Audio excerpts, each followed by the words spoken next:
सभी विद्यार्थियों का श्री चिल्ड्रन एकेडमी रावला के इस ऑनलाइन प्लेटफॉर्म पे स्वागत है। और कक्षा 7 के विद्यार्थी विषय सामाजिक विज्ञान का हम अध्ययन कर रहे हैं। लगातार आपको डे बाय डे वीडियो मिल रहा है। और दूसरा अध्याय कौन सा है? नए अध्याय। दूसरे का नाम क्या है? नए राजा व उनके राज्य। देखो, नए नए राजा स्वतंत्र हुए और उन्होंने अपना साम्राज्य स्थापित किया, राज्य स्थापित किया। तो उसका पार्ट नंबर 2 लेके आज हम आपके बीच उपलब्ध हुए हैं। पिछला आपने पहला पार्ट पूरा हो गया, उसके प्रश्न उत्तर भी आपको दे दिए और आपने कर भी दिए होंगे। तो देखिए, हम पढ़ रहे हैं राज्य। राज्यों में प्रशासन कैसा था? पहले तो पढ़े थे ना, कौन कौन से राजा हुए थे, किस तरह राजाओं का नियंत्रण था, कैसे सामंत बनते थे, वो सारी बातें हमने एक वीडियो में देखी। अब राज्यों में प्रशासन, किसमें? राज्य। ठीक है, जैसे हमारा राजस्थान राज्य है ना, उसका प्रशासन है, पूरी राजनीति है, मुख्यमंत्री होता है, गांव होते हैं, पंचायत होती है, तहसीलें होती है, सारी होती है। वैसे ही उस समय राजा होते थे और राज्यों का क्या होता था? प्रशासन। राज्य में किसानों, पशुपालकों, कारीगरों से लगान कर के रूप में संसाधन इकट्ठा किया जाता था। ठीक है, आज आपने नाम सुना ना, पटवारी। पटवारी होता है ना, हमारे खेतों से लगान लेके जाता है, आपको पता होगा। फिर वो पटवारी होता है, वो आगे जाके किसको देता है? तहसीलदार को देता है। तो राज्य में किसान हो गए, पशुपालक हो गए, कारीगर हो गए, व्यापारी हो गए, उनसे क्या किया जाता था? कर के रूप में लगान लिया जाता था। जो कारीगरों, पशुपालकों और किसानों से जो कर के रूप में लिया जाता था, उसको क्या कहते थे? लगान कहते थे। इकट्ठा किया जाता था। तमिलनाडु में, तमिलनाडु हमारा क्या है? एक राज्य है। तमिलनाडु में चोल वंश से 400 से अधिक करों का उल्लेख मिलता है। यानी तमिलनाडु में एक चोल वंश हुआ था, उस चोल वंश से 400 से अधिक जो कर है ना, कर लगते हैं, वो कर का उल्लेख मिलता है। जिनमें कुछ स्वेच्छा से, यानी कुछ कर कह सकते कि जनता अपने स्वेच्छा से दे देती थी। ठीक है, और कुछ जबरन वसूले जाते थे, कुछ थोपे जाते थे। मान लो आपको कह दिया कि आपको ये कर देनी है, 3-4 कर, तो आप क्या करोगे कि अपनी स्वेच्छा दे दो, हाँ जी देना पड़ेगा, टैक्स देना पड़ेगा। कर किसको कहते हैं? टैक्स को। कई ऐसे टैक्स होते हैं जिनको सरकार मनमाने तरीके से लेती है। किसान, कारीगर देना नहीं चाहते थे, फिर भी कर लेती है। तो तमिलनाडु में चोल वंश से 400 से अधिक करों का उल्लेख मिलता है। यह कर दुर्ग। अब इन कर का करते क्या थे? ये पैसा आ जाता था, इसका करते क्या थे? तो राजा दुर्ग बनाता था रक्षा के लिए, अपने आराध्य मंदिर बनवाता था, महल बनवाता था, और अन्य राष्ट्र निर्माण के जो भी कार्य होते थे, बहुत काम, सड़क निर्माण है या कोई भी जैसे काम है, युद्ध है तथा युद्धों में उपयोगी साबित होता था। इसी संसाधन का प्रयोग करते क्या थे? युद्ध होते थे ना, बड़े बड़े युद्ध होते थे, कितने सैनिक मारे जाते थे, कितने हथियारों की जरूरत थी, कभी कभी तो राजा की जमीन पर भी कब्जा हो जाता था।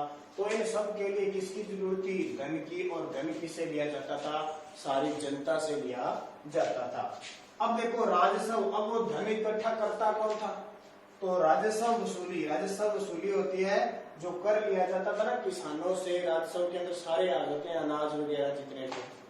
तो राजस्व वसूली के लिए पदाधिकारियों की नियुक्ति प्रभावशाली परिवारों से होती थी।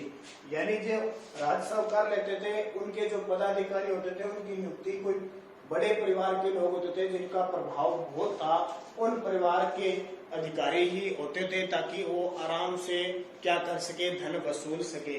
तो जो प्राय क्या होते थे? वंशानुगत होते थे। क्या होते थे? जो प्राय वंशानुगत होते। वंशानुगत का मतलब क्या होता है? मान लो एक परिवार का पदाधिकारी कर वसूल रहा है, करते करते वो 80 साल, 90 साल, 50 साल हो गया और वो रिटायर्ड हो गया या मर गया, रिटायर्ड हो गया, तो उसका पुत्र ही बाद में वो पदाधिकारी संभालेगा। ऐसे नहीं कोई नियुक्ति राजा कर देगा। तो वंशानुगत होता है कि एक पिता का बेटा, फिर बेटा, वो जो क्रम चलता है ना, तो वो क्या कहलाता है? वंशानुगत। यही प्रक्रिया सेना में होती थी। ऐसे ही क्या होता था? सेना में होता था। सेना में अलग अलग पदाधिकारी होते थे, अच्छे परिवार से होते थे और वंशानुगत होते थे। अब देखो, प्रशस्तियां व भूमि अनुदान। प्रशस्तियां क्या होती है? भूमि अनुदान कैसे देते? जो राजा हुआ करता था, भूमि उपहार में देता था। ठीक है, ब्राह्मणों वगैरह को। प्रशस्तियां, देखो नाम से पता चलता है प्रशस्तियां यानी प्रशंसा में लिखी गई।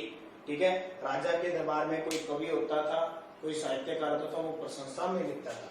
तो देखो प्राय शब्दांश सत्य नहीं हो सकते थे, यानी प्रशस्तियां क्या होती थी, राजा के साथ जो भी रहता था ना, राजा जैसे जैसे कहता था ना वही लिखता था। मान लो कहीं राजा गया, राजा युद्ध हार गया और उस कवि को कह दिया तो ऐसे मत लिखना युद्ध हार गया, तो लिखना है युद्ध जीत गया। अगर वैसे उल्टा लिख देता राजा को तो राजा उसको मार देता था।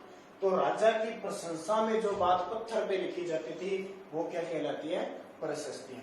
तो ये शब्दांश सत्य नहीं हो सकते, जैसे राजा कहता था ना वैसे ही वो लिखता था। ये प्राय ब्राह्मण रचते थे और राजा की प्रशंसा सूरवीरता दर्शाई जाती थी। ठीक है, ज्यादातर क्या कहते थे, ब्राह्मण लिखते थे और राजा की उसमें प्रशंसा की जाती कि राजा ने ऐसे कर दिया, वो कर दिया, कल्याणकारी कार्य कर दिया। सूरवीरता, राजा की वीरता दिखाई जाती थी, बड़े बड़े राजाओं की, और वो कैसे युद्ध जीते, कैसे उन्होंने पराक्रमता दिखाई, वो सारे दिखाए जाते थे। अब देखो एक शासक है नागभट्ट के ग्वालियर, मध्य प्रदेश के अंदर है ग्वालियर। ग्वालियर कहाँ पे है, मध्य प्रदेश की एक प्रशस्ति में उसकी उपलब्धियां दर्शाई गई है। एक प्रशस्ति में उसकी उपलब्धियां बहुत सारी, यानी बड़ी बड़ी उपलब्धियां दर्शा दी, किसमें, प्रशस्ति में। अब पता नहीं वो ऐसा राजा था या नहीं था, उसने क्या किया, लेकिन उसके दरबार में जो भी रहते थे ना, खूब सारे नागभट्ट, इतना सूरवीर था, नागभट्ट ऐसे करता था, नागभट्ट सबको हरा देता था, नागभट्ट ने बड़ी बड़ी उपाधियां धारण की। राजा लोग प्राय ब्राह्मणों को भूमि अनुदान से पुरस्कृत करते थे। जो ब्राह्मण होते थे ना, उच्च वर्ग के होते थे, तो राजा उन्हें ब्राह्मणों को क्या भूमि अनुदान में देते थे, किसका मतलब उपहार में दे देते थे, फ्री में देते थे, न उनसे कोई टैक्स लिया जाता था। किससे, ब्राह्मणों से। कौन देता था, राजा देता था। ये ताम्र पत्रों पर अभिलेखित होते थे। ताम्र पत्र होते थे पत्रों पर, ठीक है, पत्ते हो सकते हैं तांबे के, धातु हो सकती है, अभिलेखित होते थे, जो भूमि पाने वालों को दिए जाते थे। यानी ब्राह्मण को देने के बाद कागज पर लिखते हैं ना, हमने इसको भूमि दे दी, ऐसे करके साइन करवाते हैं, वो होता है।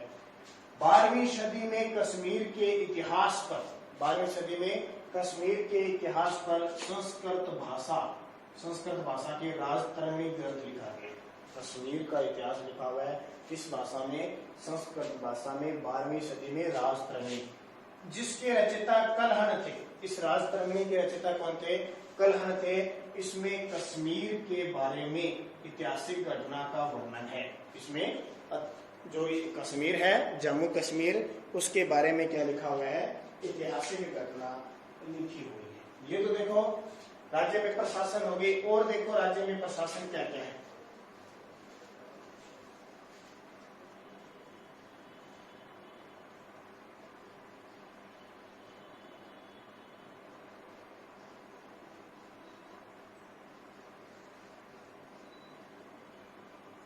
अब देखो युद्ध होते थे, राजा युद्ध लड़ता था, तो युद्ध के लिए भी इसको क्या क्या जरूरत पड़ती थी, धन की जरूरत पड़ती थी। तो देखो युद्ध के धन के लिए युद्ध, धन के लिए युद्ध, धन के लिए युद्ध। अब धन के लिए युद्ध क्या है कि राजा क्या करता था, राजा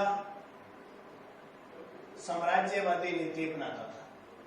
साम्राज्यवादी नीति, साम्राज्यवादी नीति का मतलब क्या, मान लो राजा इस क्षेत्र में रह रहे, यहाँ राजा है, इसका राज्य है, और राजा को लगा भी इस क्षेत्र ये दूसरे राज्य में बहुत सारा धन पड़ा है, बहुत सारी चीजें हैं, तो राजा इस पे क्या करेगा, आक्रमण करेगा। अगर ताकतवर है राजा तो इसको जीत लेगा, नहीं तो हार जाएगा। तो राजा इस पे आक्रमण करेगा और यहाँ से क्या मिलेगा, खूब धन मिलेगा। तो राजा धन के लिए क्या करता है, युद्ध करता है। धन के लिए क्या करता है, जैसे मैं आपको बता देता हूँ, आपकी किताब में जो लिखा है एक विशेष, गंगा घाटी में एक कन्नौज है। कौन सा, कन्नौज, ठीक है, कन्नौज उत्तर प्रदेश में है आपका। कौन सा नगर है, कन्नौज नगर है कहाँ पे, उत्तर प्रदेश में। अब देखो क्या हुआ, ये आपका हो गया कन्नौज। अब ये कन्नौज उस समय जब ये युद्ध हुआ था ना, इस समय कन्नौज बहुत ही, इसमें बहुत सारा धन था, खूब सारा पैसा, सब कुछ वस्तु यहाँ मिलती थी। अब इस कन्नौज को प्राप्त करने के लिए राजाओं ने क्या किए, आक्रमण किए। देखो ये उत्तर प्रदेश में 3 तरफ से आक्रमण हुए। इधर तो था बंगाल, क्या था? बंगाल। इधर था हमारा राजस्थान, राजपूताना था, और इधर था महाराष्ट्र। ठीक है। अब क्या हुआ, एक शासक था यहाँ पे हर्षवर्धन, इस हर्षवर्धन की मृत्यु हो गई। अब क्या हो गया, इस पर कोई अच्छा शासक नहीं था, तो ये तीन राजा क्या करने लगे, इस कनौज पर अधिकार करने की कोशिश। क्यों? क्योंकि ये क्या करना चाहते थे, क्योंकि इसमें खूब सारा धन था और इसको प्राप्त करना चाहते थे कि हमें धन प्राप्त हो जाए। तो बंगाल के तो थे पाल, बंगाल के पाल वंश, और राजपूताना के गुर्जर प्रतिहार, राजपूताना के गुर्जर प्रतिहार, और महाराष्ट्र के राष्ट्रकूट। ठीक है। इन आपस में युद्ध होता है इनका, ये कभी आक्रमण करता है, कभी ये आक्रमण करता है, कभी ये आक्रमण करता है, आपस में आक्रमण करते रहते हैं, आपस में लड़ते रहते हैं, कभी ये हार जाता, कभी ये हार जाता, कभी ये हार जाता। ऐसे करते करते ये कितने साल तक चला था? 100 साल तक। ठीक है। त्रिपक्षीय संघर्ष, त्रिपक्षीय संघर्ष चला था। कितने साल तक? 100 साल तक चला। त्रिपक्षीय का मतलब 3 जने लड़े, 1, 2 और 3, इसको क्या कहते हैं? त्रिपक्षीय संघर्ष। और कितने साल चला? 100 साल। किसके लिए? इस कनौज के लिए। तो चलता रहा, और लास्ट में ये गुर्जर प्रतिहार हमारे राजस्थान वाले क्या करते हैं? जीत जाते हैं। कौन है? जीत जाते हैं। तो इस तरह युद्ध चला। और भी राजा क्या करते थे? बड़े बड़े मंदिरों को लूटते थे। उसकी कहानी हम अगले वीडियो में पढ़ेंगे, कैसे एक विदेशी मोहम्मद गजनबी हमारे भारत पर आक्रमण करता है, हमारे मंदिरों को लूटता है। ऐसे धन के लिए क्या करते थे?